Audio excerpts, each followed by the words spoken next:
Yes, my pretties, yes, yes. Your time has come.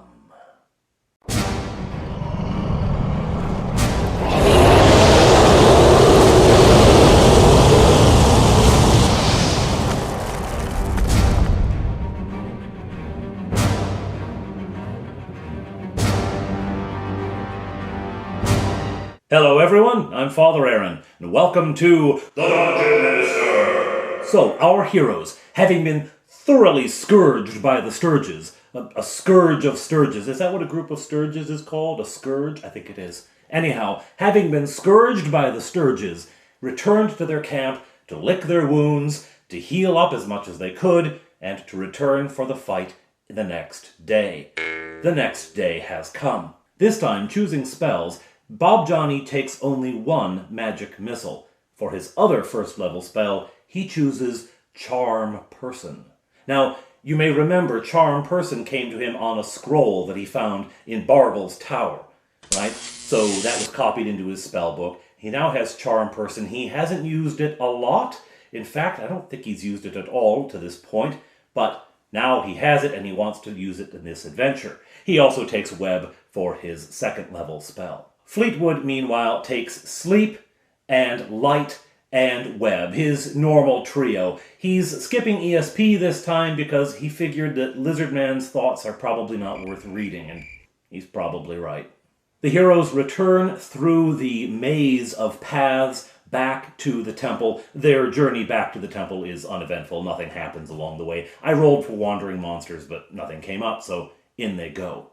They approach the temple door, passing the bodies of the stirges on the ground, kicking them as they go, and in to the temple. This was the first time I employed dungeon tiles in a big way. You remember I had made a couple of them which I used for the bandits' hideout. Well, they were okay, but really labor-intensive. I went with the much easier, only slightly more expensive, XPS foam, the insulation foam. The pink stuff with the the panther on the back of it. At any rate, half-inch stuff, and I made a whole whack of them. They're dead easy to make. So I had a bunch of those in reserve. The boys didn't know about it yet, right? I mean, my wife had seen me working on them at night after the boys were in bed, but the boys hadn't seen them yet. And so suddenly, I say, well, you enter the dungeon, and they're expecting me to put down a piece of paper or the map or just describe it or something. And I do describe it, but as I do, I'm laying down these dungeon tiles. In their minds, that was pretty cool. They enter the temple and find themselves in a long corridor. This corridor is punctuated by a series of 6 little cells off to the side, 10 by 10 affairs. When this was a temple to the snake god, these alcoves were places where the priests of the temple would sit, and pilgrims could come in and avail themselves of whatever spiritual direction a snake god offers people. So that's what it was used for. Under the Lizardmen, it has acquired a more sinister use. These were turned into slave pens. And so the entrances are blocked by heavy wooden grates, roughly made, but stout, sturdy. They've been turned into cages. Now, most of them are empty because, of course, the Lizardmen have moved south. They took their slaves with them, or they sold them, or killed them and ate them, whatever. A couple of them hold bodies, however. The bodies of slaves who were too weak to go with, not worth selling, they just left behind, and whatever Lizardmen have been left haven't bothered feeding them because, it's not worth it, let them die, maybe we'll eat them later, maybe not. Now, my players are suitably disgusted and unsettled by this, and they want to get past it as quickly as possible. They don't spend a lot of time here, except Fleetwood, my eldest, decides he's going to investigate one of the pens where there is a body. He's going to see if maybe we should bury this person. Is there any identifying information on them that we could take back and at least tell their family where they are? That kind of thing. He goes in, doesn't find anything of that sort, but out from under the body suddenly lunge giant centipedes. In fact, giant quantum centipedes. These are the centipedes I have been trying to visit upon the group since the Barrow White adventure way back when. The centipede lunges out, it surprises him, and it bites him, and he fails his saving throw. He doesn't fight the thing, he just runs away, right? But he's failed his saving throw. That's not good, because the giant centipede's poison doesn't kill, it doesn't do any damage, but it makes the victim violently ill for 10 days, unable to fight. Their movement is cut in half, so they go very slow, and they can't fight. They can't do any big physical activities. Now, I decide that spellcasting is still possible. I mean, I know even when I'm really, really sick, I can read, I can talk, so spellcasting's a possibility. And I say that he can search for secret doors. You know, elves have that capacity in BECMI. So I'm going to say he can still search for secret doors because that doesn't require a huge expenditure of energy. But the other things, fighting, he's not going to be able to do, and the party's going to move a lot slower because they have him with them. Now, the other thing I decide is that this poison won't act immediately. You know, poison doesn't. We get poisoned by something and it takes some time to circulate through the blood. So what I do is I say I roll a 1d12 and it's going to be that many turns before this takes effect. So it's going to be time delay. But he knows that he failed the save. And so the player is wondering what's going to happen, when is it going to happen. Of course, the character thinks, oh, well, he bit me, but that wasn't that bad. So they leave the slave pens behind and continue on. They next come to a large room. It's a square, but turned on the edge to be sort of diamond-shaped, and in each corner, a door leads out. To the north, the south, and the east, these are simply doorways. To the west, there is a door, an iron grating hanging there. In the temple days, this separated the priest's private quarters from the rest of the temple. But now it's hanging there, half off its hinges, and it's hanging ajar, it's hanging open. Now, that's for a reason. There's enough room to slip through without touching the door. If they decide they're going to open it, there's going to be a high percentage, 75% chance, that the thing will collapse off of its hinges and make an enormous racket and alert anyone in the dungeon that someone is there. However, before they go through any doors, in the middle of the room there is a well. This is the water source for the temple complex, and it was the water source for the Lizardmen while they were here in their home lair. My players decide to look down there to see if there's anything in that well. Of course, they're in a dungeon, there's a hole in the ground, there's probably something down there, right? Indeed there is. They look over the edge, and they see, clinging to the wall of the well, down about 15-20 feet, a large, white, slimy something, a grayish-white, slimy form. Ugh. What it is a giant leech. And I've got written in the notes for this room that if they do anything to it, if they throw anything at it, if they poke at it, if they try to interact with it in any way, it will come up and attack them. If they don't, it'll leave them alone. Fleetwood takes this opportunity to vomit. So I decided that as the effect sets in on this poison, there will be some early signs. So vomiting is one, and this is when it happens. He loses whatever breakfast he had, and it goes down the well as he's looking over. So I make a percentage roll. Does it hit the leech? No, it doesn't. It goes right past the leech. The leech doesn't care. Whew, all right. Fleetwood is starting to feel a little uneasy in his stomach. He's starting to feel a little lightheaded, but nothing serious yet. They decide to go through the west door, and this is where it's good. They don't bother to touch the door at all. They just sneak right through. They don't know that it could fall off its hinges, but they don't want it to squeak or anything, right? So they sneak on through and find themselves in another hallway, this one leading to the west. The smell in this hallway is dreadful. It just reeks, and soon they find out why. They come to a spot where there's passages to the north and south, and they can see that they lead to rooms. They choose the north, and discover quickly the source of the awful smell. This room has been converted to a toilet. It's just a toilet. Not for the Lizardmen. The Lizardmen kind of go wherever they are. I mean, lizards don't care about their poo. They'll sleep in it, you know. So it's not the Lizardmen's toilet. This toilet belongs to a group of troglodytes, and one of them is using the toilet when they enter. Now, the thing about troglodytes is that when you're in their presence, you also make a save versus poison, or you are nauseated, and you get a subtraction to your hit rolls while fighting the monster. Like, you're so sick that fighting it becomes harder. So everyone makes a save, and Fleetwood fails. So not only does he have poison coursing through his veins making him sick, now this smell is making him sick as well. Bob Johnny also fails his save and is nauseated. Fofire and Touchberry make their saves, they're fine.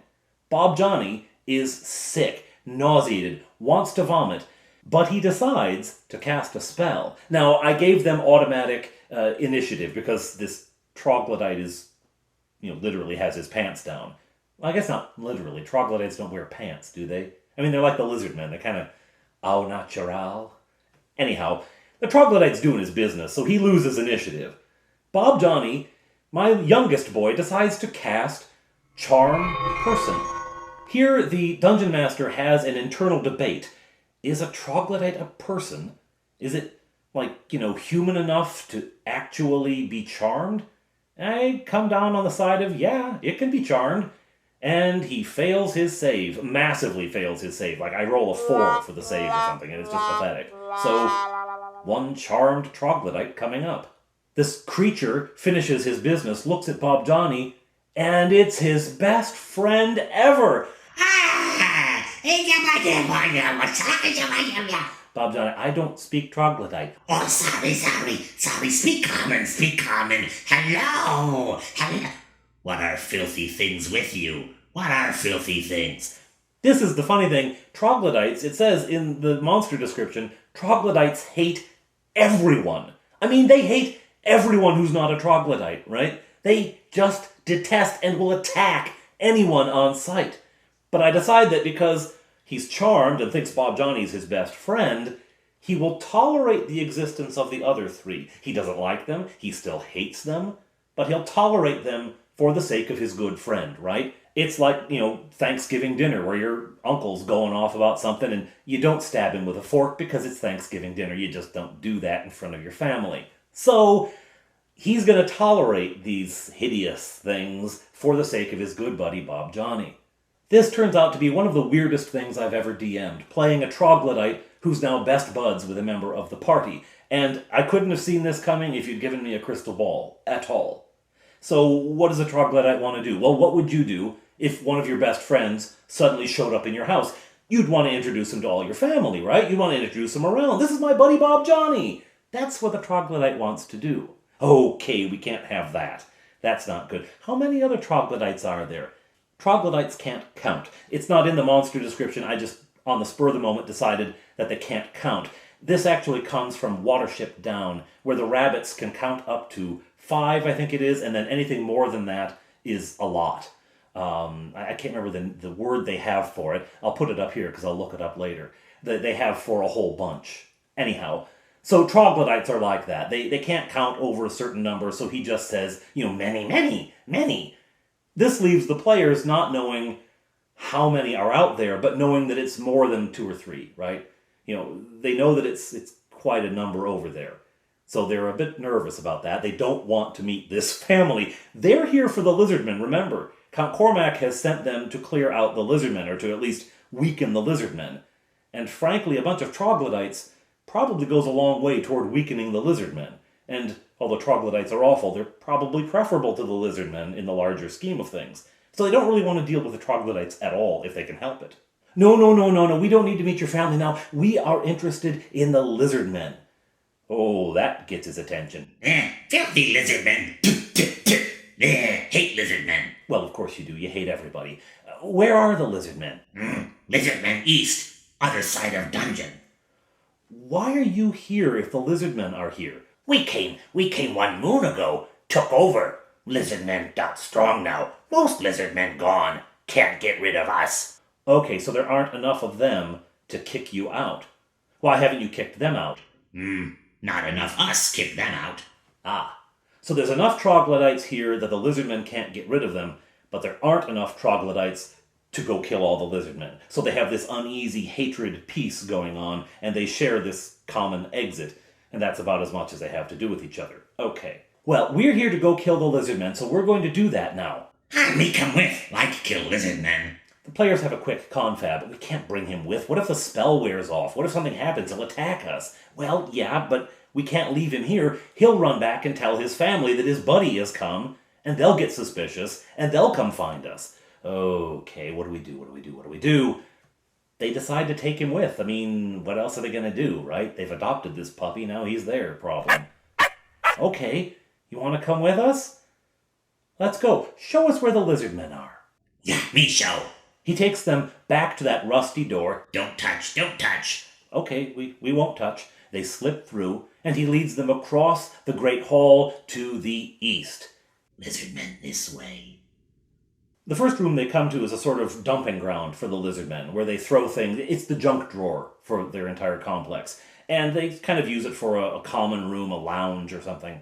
In the days of the temple, it was where people could come to visit if they had family who were monks in the temple or priests in the temple. This could be a place that they could visit them. Not back getting spiritual advice in the alcoves, just sitting down and having a chat kind of thing. This was a common area then as well. Nothing in here, no treasure, just filth and a bad smell, because again, lizardmen will go wherever. Now remember, they have the troglodyte with them, so those who failed their save are still nauseated, right? Bob Johnny and Fleetwood's not going to enter any combat anyway, but Bob Johnny's going to get a -2 to all his attacks because he's nauseated by this best friend of his. Anyhow, they come to an intersection, north, south, east, west. Full Fire listens. To the north, she hears a deep scraping sound that sounds like it's quite a ways away. To the east, she hears a lighter sound, also a scraping, only occasional, very light, but she hears something that way. They decide to go east. The room they enter was the kitchens of the temple complex, but now it's the nursery. In the northern end of the room, there's a heap of soft material, plant material, all sorts of vegetation, which is composting, and as it composts, it's giving off heat, right? And buried in that pile in various places, there are 19 lizardman eggs.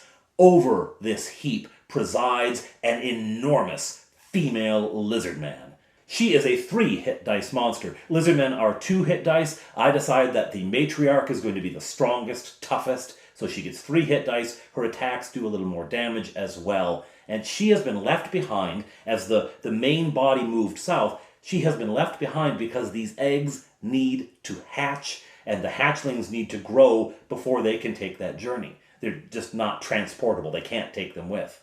So she's been left to guard and to raise these eggs and hatchlings. Any other lizardmen left here are left here as guards, so that she's not alone in this, that she has some protection, some help, right? But they have found her unguarded. Part of it is that the people they found patrolling outside were supposed to be guards as well, and, well, again, the best laid plans of mice and lizardmen. So, she sees them, hisses horribly, battle on. This fight is intense. The lizard mama is strong and she does a lot of damage. Touchberry gets taken down quite a bit. Faux Fire takes a bit of damage, not a lot. Incidentally, Faux Fire had regained some points for a night's sleep. Touchberry used his sword both that evening and the next morning, and they gave her that potion of healing. So she gets, she's in like the mid to low 20s, I think it is, when they start this fight. So she takes a minor hit, a glancing blow. Bob Johnny's having trouble hitting because he's got a -2. He does connect a couple of times. He actually probably does the most damage.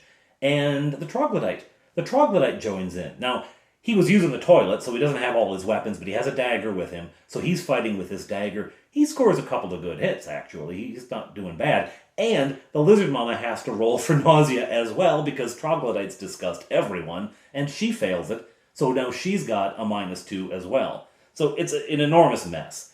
Eventually they kill her, but before they do, a couple of rounds before her death, she gives off this warning cry. Think of the velociraptors in Jurassic Park, right? That sort of kind of call. She calls that, they kill her a couple rounds later, and then they're wondering what's going to happen now. During this time, incidentally, Fleetwood has been participating in combat. The sickness hasn't entirely taken over yet. In the last couple of rounds, however, it sets in to the point that he faints. He's fainted dead away, and now there are more lizardmen coming. They're sure that that's what's going to happen, so they prepare. They drag Fleetwood off to the side, and they get around the door, right? So that when the lizardmen come in, they can pounce, which is precisely what they do. I roll for surprise, they gain it, and they attack the lizardmen as they come in. It's 2 lizardmen coming to the aid of the lizard mama. Of course, as they enter, they see her body, and then they're hit from the side. This battle doesn't last long. The troglodyte, again, scores a couple of good hits, and as does Bob Johnny. Fofire really nails one of them, and down they go. Okay, is anyone else coming? They don't hear anything. Well, there it is. Let's loot the bodies. Of course they're going to loot the bodies, and these troglodytes also will have a coin purse here or there and jewelry. The lizard mama in particular has a very nice necklace and bracelets. She's well decked out. It must have been Lizardman Mother's Day just before this fight happened or something.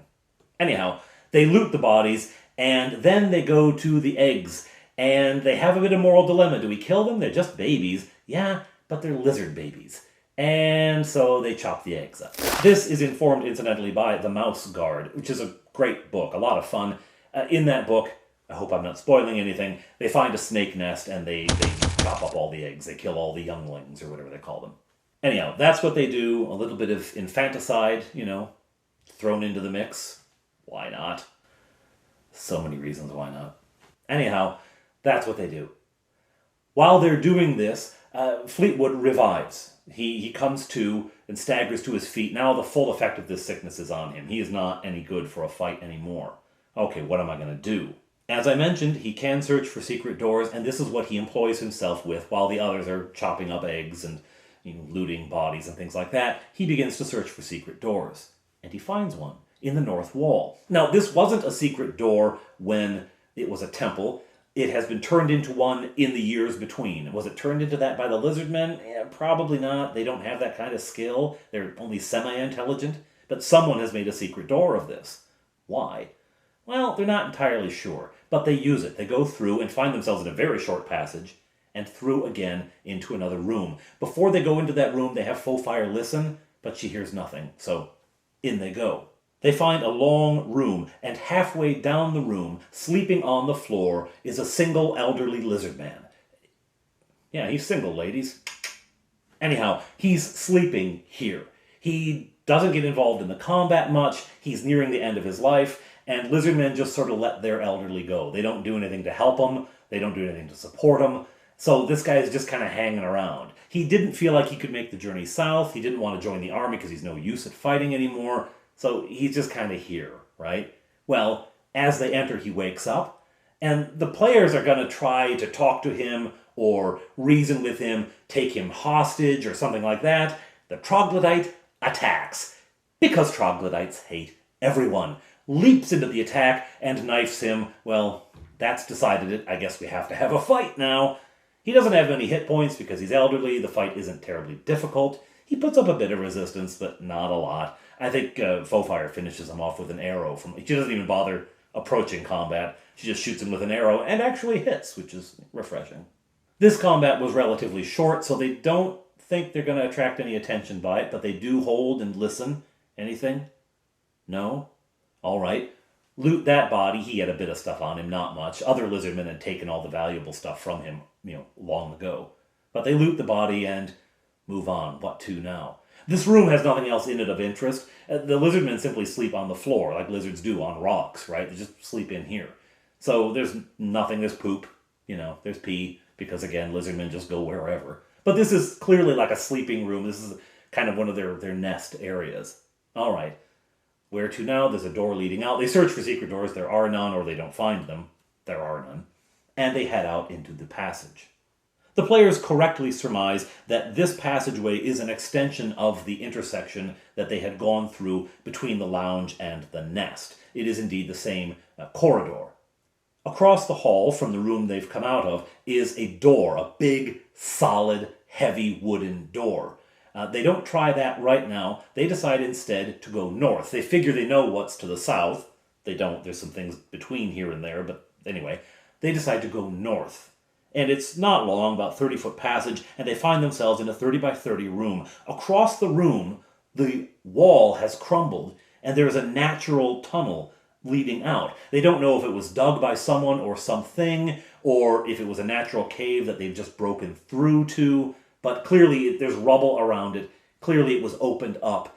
It wasn't part of the original construction. They look around in the room. They don't see anything. They're about to leave. But there is something there. there is a horned chameleon clinging to the wall of the chamber, the south wall of the chamber. Horned chameleons, well, they're chameleons, right? So they have that sort of camouflage capability, and they surprise on a 1 through 5, on a 1d6, I think it is. Easily makes that. And so it watches there, it waits. And as they're heading out, it attacks Bob Johnny. It leaps off the wall, hitting Bob Johnny. They go tumbling down. He takes damage. Battle on. Now, one of the fun features of the horned chameleon is its tongue. It shoots its tongue out and then draws people in to bite them, which is pretty cool. It can also hit, it's got a horn on its head, hence horned chameleon, and it can lash with its tail. Now, the tail doesn't do damage, but it will knock people over, right? So they're unable to fight. They have to get up and, So it's got a number of kind of cool attacks. Incidentally, in terms of minis, because we are using dungeon tiles and we do have the minis out, in terms of minis for this one, I just went to the toy box, right? I just went to the toy box and got out a little rubber lizard, because why am I going to pay $10 for a plastic lizard that I have to paint when they've got a whole whack of them in their toy box? Now the thing is fighting the whole group, and it keeps lashing around with its tail, knocking people down. Usually Bob Johnny, he keeps hitting the deck for whatever reason. Okay, he keeps landing. Eventually the troglodyte's had enough of this and jumps and gets on the back of the thing. It jumps on top of it and is stabbing away. Touchberry does the same. And so now Touchberry and a troglodyte are riding a horned chameleon around the room. And I have them do dex checks to see if they get thrown. Neither of them gets thrown, and they're stabbing away, right, as they go, as this thing is trying to get rid of them and attacking other party members. It's fabulous. Eventually, though, it does go down, and they breathe a sigh of relief. Well, that was fun. Now what? Well, they're banged up, they're bruised, they're bloodied. They want to take a rest. I tell them it is the middle of the day, it's close to noon, just a little bit after it, actually, if you wanted to have a rest. So should we rest here? They say, no, let's go out that tunnel and see if there's anywhere there. Well, there might be more monsters out there. Yeah, but let's just go and check it out. As it happens, there are no more monsters out there. As it happens, down that passageway, there is a natural cave, which is where this horned chameleon actually has its nest. It comes in to get fed, and it was expecting to get fed, but the lizardmen who feed it, well, they're not so much alive anymore. So it had been there looking for food and figured that the party was its food, right? Because they'll bring him live things to eat sometimes, and, well, he thought that they were it. Not so much. Anyway, this passage leads about 100 feet to a natural cave with an opening to the outside. This is where the horned chameleon actually has its nest. It can go in and out and do its own hunting if it wants to. It usually likes the treats that the lizardmen give it, so it comes back in. Anyhow, littering the floor here are the bones of various creatures, and among those bones, some treasure. Now, the players don't know this, but some of this is actually a gift from the lizardmen for their favorite pet. So they'll bring it some things every once in a while, in addition to the food. And sometimes the food that they bring has a pouch on it that they haven't checked. And so, because the food is like a halfling who got lost or something. So anyway, and so that treasure ends up here as well. They find the remains of all this rather grisly activity. They find a cleaner spot in the cave, and there they rest for a little while and have lunch. After they've eaten, Fleetwood passes on the meal, thank you very much. They head back down that natural passage to check out that door. Remember, they're moving at half speed here, so everything's taking a lot longer because Fleetwood can only go so fast. Right.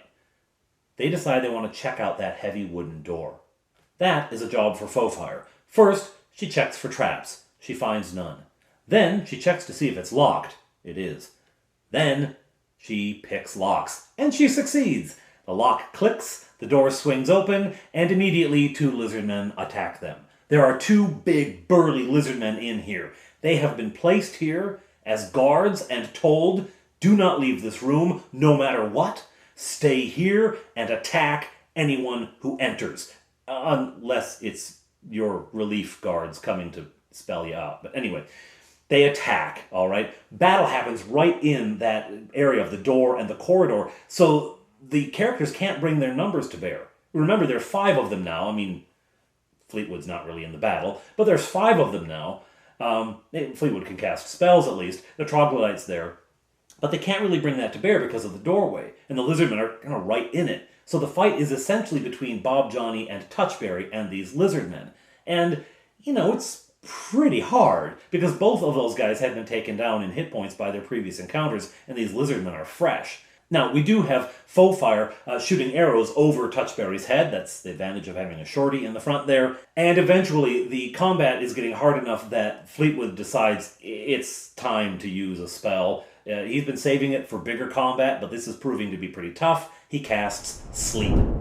Down they go, and death. All right, what are they guarding in here? Ah, it's the Lizardman treasure room.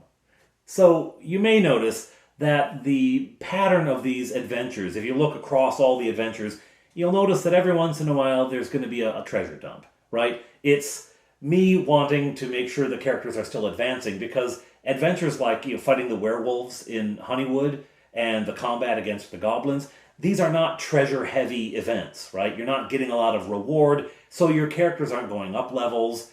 So I've got to sometimes throw in a goodie bag for them so they can get some experience points, because BECMI's experience is based on treasure. So the Lizardmen keep most of their treasure in jewelry because that's what they like, but they do have coins, they do have gems, they do acquire those things as they attack other people, etc. And so this is where they're keeping it. So they get a pretty good haul here, and they're filling up their bag of holding, right? They're just shoveling it in, they'll count it later. All right, great. Now what? They also loot the bodies, they have some jewelry on them, things like that. All right, now what? Where do we go? Well, let's head south. Down the corridor they go. About halfway between the treasure room and the intersection they found earlier, they discover another room. All of these, incidentally, would originally have been dorm rooms for the monks and priests who served in the temple, and the Lizardmen have essentially used them for the same purpose. They're sleeping chambers, right? Well, this one is empty. This is where the two Lizardmen who came to help out the Mama Lizard, this is where they had been, and they heard the call and left, so it's empty. Fleetwood does a check for secret doors. He did one up in the treasure room as well, incidentally. He did not do one in the chameleon room, which, well, anyway. He does a check for secret doors, finds nothing, and the players have a little chat. Okay, how are things going? Not so well. Everyone's down on hit points. Everyone is hurting. This has been a tough dungeon so far. Maybe we should call it a day and rest here. It's not evening yet, but maybe we should cash in early tonight. Here we have a secure room where there's no secret doors that they know of, and we've got one entrance to watch. They decide not to go back to the treasure room, oddly, where there was a door. I don't know why they don't do that, but they stay here. Okay, fine. We could stay here. We've only got one door to watch. Let's do that. All right. They set a watch and spend the night.